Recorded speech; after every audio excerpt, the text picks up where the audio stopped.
When you stop caring, everything starts to work out. Letting go unlocks real freedom. Have you ever questioned whether the version of you that the world sees is the one you truly are? Beneath the layers of control, ambition, and image, there may live a quieter self waiting to be seen. In this deeply reflective video, we dive into the hidden architecture of your inner world through the lens of Carl Jung's psychology. You won't find superficial advice or cliché motivation here. Instead, you'll be invited to pause, to feel, to observe what's beneath your patterns of perfection and control. This is not just content, it's a mirror.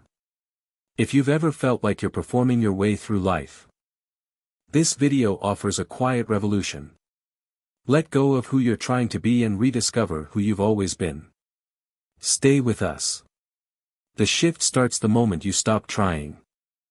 Everything begins to change when you stop trying to control. Have you ever noticed how certain things only begin to shift when you finally let go of trying to control them? It sounds counterintuitive, especially in a world that constantly teaches us that effort always equals results. We are told to push harder, to manage more, to never lose grip. But Carl Jung saw something different.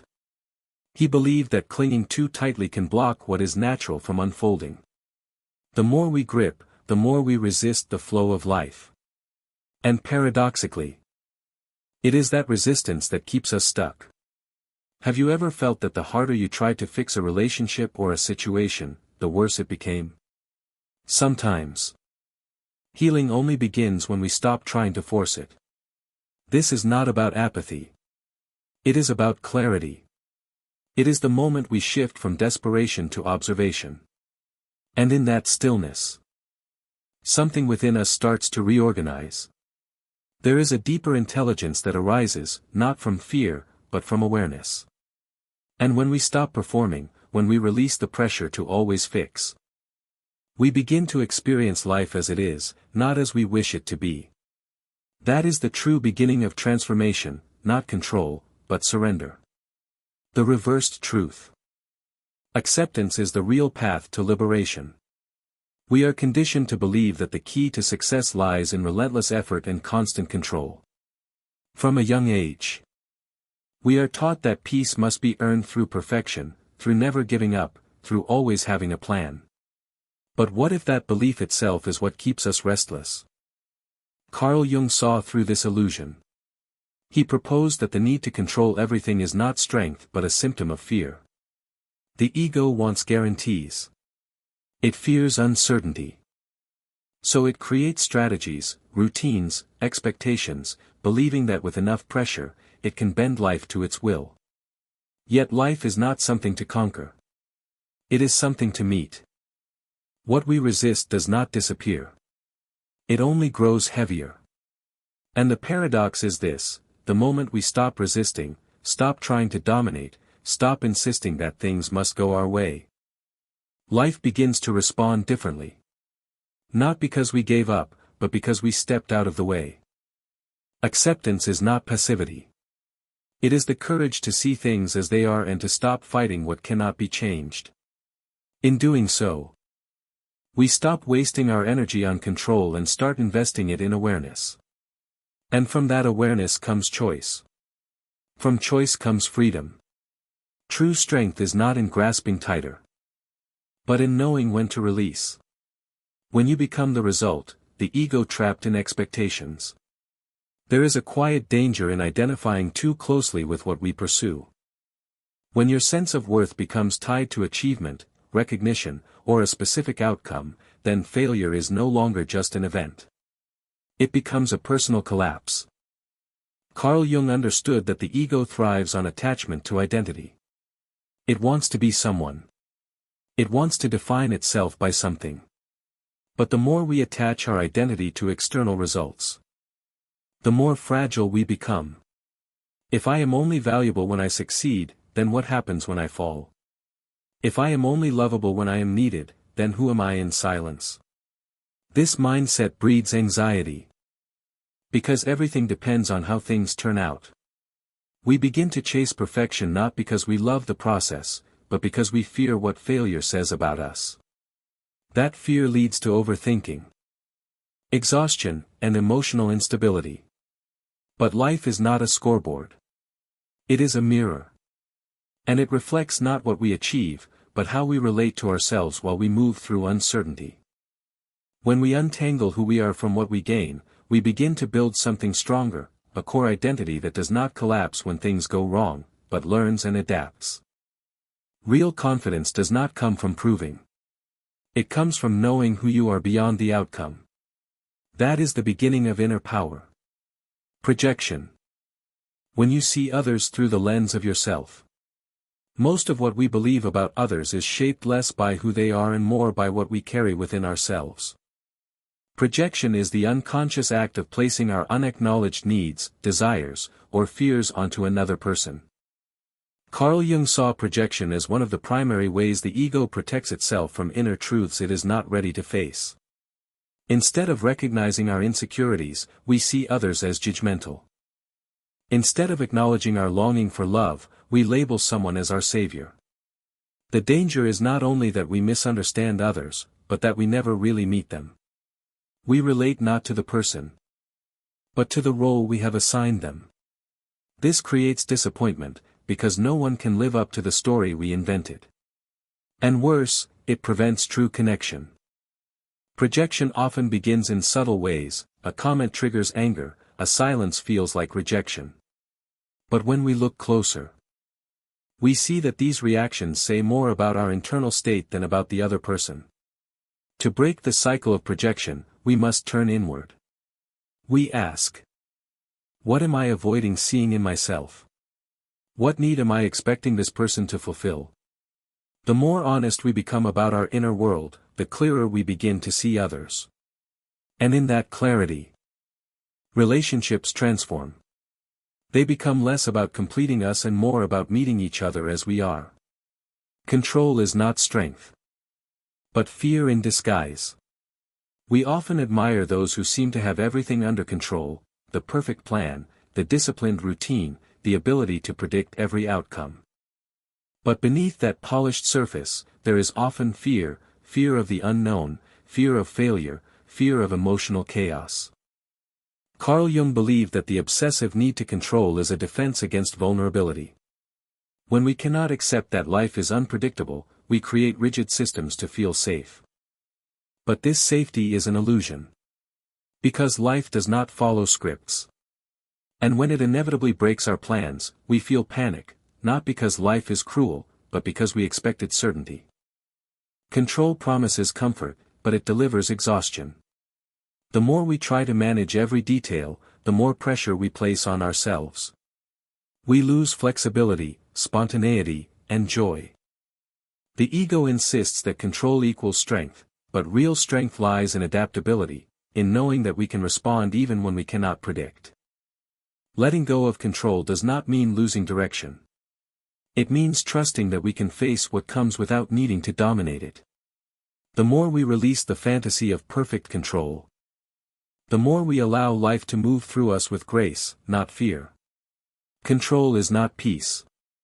It is the armor we wear to avoid what feels uncertain. But peace comes when we realize we no longer need to be at war with unpredictability. From forcing to letting go. The inner shift back to your true self. Letting go is often misunderstood as weakness or surrender. It is seen as giving up, or stepping back. But Carl Jung saw it differently. To him, letting go is not the end of effort, but the beginning of transformation. It is the moment the ego softens, and makes space for something more honest to emerge. When we are constantly trying to fix, direct, or prove ourselves, we stay trapped in an endless cycle of effort. The self, the deeper core of who we are, gets buried under pressure, performance, and noise. But when we allow ourselves to stop, even briefly, something inside us begins to breathe again. Letting go is not about abandoning responsibility. It is about releasing the illusion that we must control everything all the time. In that release, we create room for clarity, for reflection, for the real voice within to speak. This inner shift does not come with fireworks. It often arrives in silence. In the decision to not respond in the usual way. In the choice to pause instead of react. That is where authenticity lives. The return to the self is not dramatic, but profound. It does not need to announce itself. It simply invites us to be real again. Not perfect, not certain, but present. Letting go in this way is not retreat. It is a quiet return to who we have always been beneath the roles we tried so hard to play. The social mask and the cost of always performing the ideal self. From an early age, we learn how to be acceptable. We shape our behavior to fit in, to gain approval, to avoid rejection. Carl Jung called this the persona, the social mask we wear to survive. It is not inherently wrong. We all need roles to function in the world. But the danger arises when we begin to believe that the mask is who we truly are. When we over-identify with being the good one, the strong one, the wise one, we lose touch with the parts of us that do not fit that image. The need to maintain the mask becomes exhausting. We measure every word, every emotion, every gesture to keep the performance consistent. And over time, this performance creates distance, not just from others, but from ourselves. We become strangers behind the roles we play. The more we invest in the image, the more we fear its collapse. And so, we tighten the mask even more. But the soul does not thrive in pretension. It seeks truth. It seeks freedom. Letting go of the persona is not about discarding all social roles. It is about loosening our grip on the identity we think we must uphold. It means daring to be seen even when we are unsure. It means risking imperfection in exchange for real connection. And in that risk, we reclaim the energy that once went into performing, and start using it to live. The inner shadow isn't frightening unless you keep avoiding it. Inside each of us lives a shadow, the parts we deny, reject, or label as unacceptable. Jung described the shadow as the unconscious side of the personality, made up of everything we hide, even from ourselves. It is not evil, but simply human: sadness, anger, envy, fear, all the feelings and traits we were told not to have. The more we avoid it, the more it controls us. The shadow does not vanish when ignored. It moves underground, shaping our reactions, our judgments, our relationships. A sudden outburst, an irrational fear, a harsh opinion, often points to something deeper, unacknowledged within us. Facing the shadow requires courage. It is the choice to stop blaming others and begin asking, what part of this lives in me? When we do not face it, it rules us from behind the scenes. But when we bring awareness to it, we integrate it. We reclaim energy we once spent repressing. We begin to relate to others, not from fear or defense, but from understanding. To face the shadow is not to become less, it is to become whole.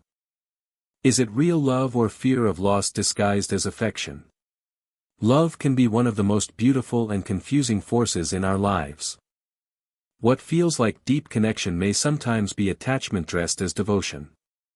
When we fear being alone, we often cling, not because we truly see the other person, but because we cannot face the emptiness their absence would reveal. Jung believed that true love begins where projection ends. As long as we use another to complete us, we are not in love with them, but with the idea of what they represent: a protector, a savior, a solution to our inner pain. This dynamic creates dependency. We begin to control out of fear. We need the other to behave a certain way so we can feel secure. And when they change or leave, we collapse, not only from loss, but from the meaning we built around them. Real love does not demand ownership. It allows space. It is not fueled by fear but by freedom. To love someone truly is to let them be who they are, even if that means letting them go. It requires strength not to merge, but to stand side by side as two whole people. Only then can we relate not from need, but from choice. That is where genuine intimacy begins. When everything collapses, the moment the ego can no longer pretend. There comes a moment when the weight of keeping it all together becomes too much. The mask cracks. The routine breaks. The strength we once performed starts to fade. Jung saw this collapse not as failure, but as invitation, an inner call to stop pretending. To stop managing impressions, and finally face what lies beneath. The ego wants control. It wants to appear capable, consistent, and composed. But life eventually challenges every false structure. And when it does, it can feel like falling apart. But in truth, it is falling into something real. A deeper self that no longer wants to perform, but to be. We often label this as burnout or crisis. But it may actually be a turning point. The moment we admit, I cannot keep living like this. Something inside us withdraws, not from life, but from the role we were forced to play. This withdrawal is not weakness. It is wisdom. It is the recognition that surviving is not the same as living. True transformation often begins at this breaking point, when the ego surrenders, not out of defeat, but because it is exhausted. And from that surrender, something new can rise, not stronger in the old sense, but softer, truer, more whole. Only when you stop forcing does true creative energy return. When we are trapped in the need to prove ourselves, we slowly lose touch with the natural rhythm of life. We push, we strive, we overthink, trying to make everything perfect. But creativity does not respond well to pressure. It needs space, not control. It needs permission, not demand. Jung believed that the psyche carries its own intelligence.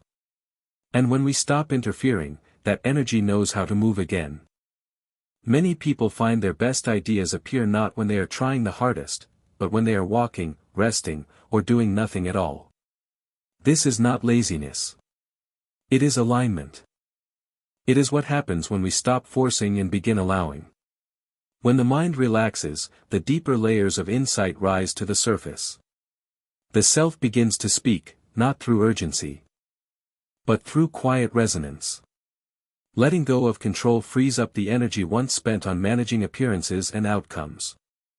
That energy returns to us and looks for expression, not as performance, but as truth. We begin to write, paint, speak, create, not to impress, but to connect. Not to be admired, but to feel real again. In this space, we are no longer creating from fear, but from presence. The ego wants to direct every detail. But the self knows how to flow. It does not shout. It listens. It does not rush. It waits. And in that stillness, what is most alive finally finds its voice. The path back to yourself is not a journey, but an unlayering. We often imagine the return to ourselves as a long heroic journey, a climb toward wholeness, a map with steps and goals. But Jung suggested something quieter. The self does not need to be built. It needs to be uncovered. The layers of expectation, image, and control slowly fall away, until what remains is what was always there. Beneath the roles we play, beneath the masks we wear, there is a presence untouched by performance. This presence is not perfect. It carries pain, confusion, contradiction. But it is honest. And it is whole. When we let go of who we think we should be, we begin to remember who we already are. This remembering is not an event. It happens in small moments. When you say no without guilt. When you rest without proving. When you speak without rehearsing. That is when you return to yourself. This path does not require perfection. It asks for truth. And truth is not something we chase, but something we stop avoiding.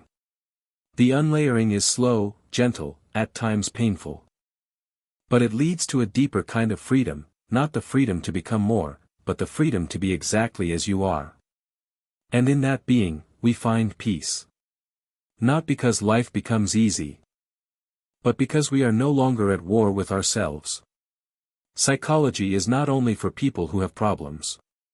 There is a common belief that psychology is something we turn to only when we are broken.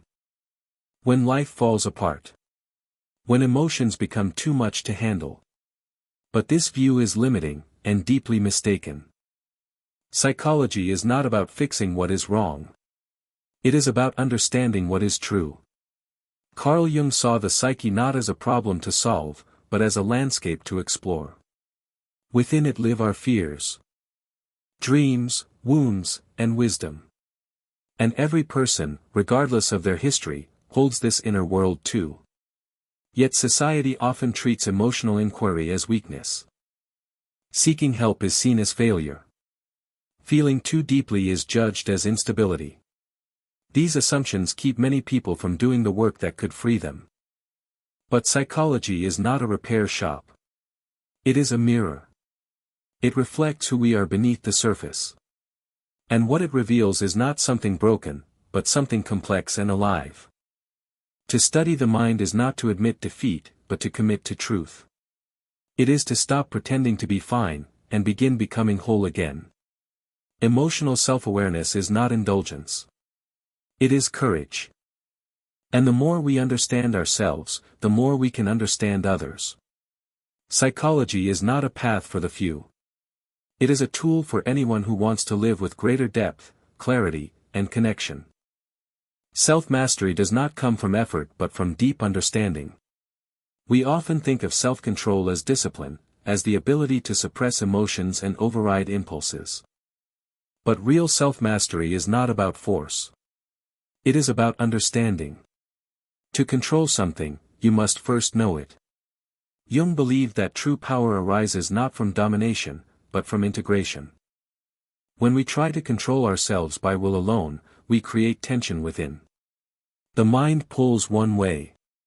The body another. The heart wants to speak, but the voice is silenced. This inner conflict is not sustainable. Real strength comes when all parts of us are heard and brought into harmony. Self-mastery begins with awareness, the ability to observe your reactions without judgment. Why did that word hurt me? Why am I angry now? What am I trying to avoid? These questions are not signs of weakness. They are signs of inner inquiry. And from inquiry comes insight. The more we understand our patterns, the less we are ruled by them. Control from the outside feels rigid. But control from within feels steady. It does not require suppression, but balance. Not punishment, but presence. True inner power is quiet, not loud. It does not demand. It listens. It responds. It adapts. And most of all, it chooses. Self-control is not about being cold or detached. It is about being honest with your experience. And responsible with your response. That is what builds real resilience, not willpower alone, but self-awareness in motion. When you stop trying to become someone, you finally begin to be yourself. After all the layers are peeled away, after every collision between pain and awakening, what remains is not a better version of yourself but a more truthful one. Carl Jung did not lead us toward perfection but toward wholeness. Not to fix ourselves but to see ourselves fully, vividly. And in all our complexity. Healing is not the absence of pain but the ability to live with what we once tried to avoid. Self-mastery is not about controlling everything but knowing what we choose to hold and what we are ready to release. Understanding others does not begin with analysis but with the courage to face the human parts within ourselves. There is nothing left to prove. No role left to perform. When you stop trying to become someone, you finally begin to be yourself. And from that place, everything that truly matters in life begins to arrive.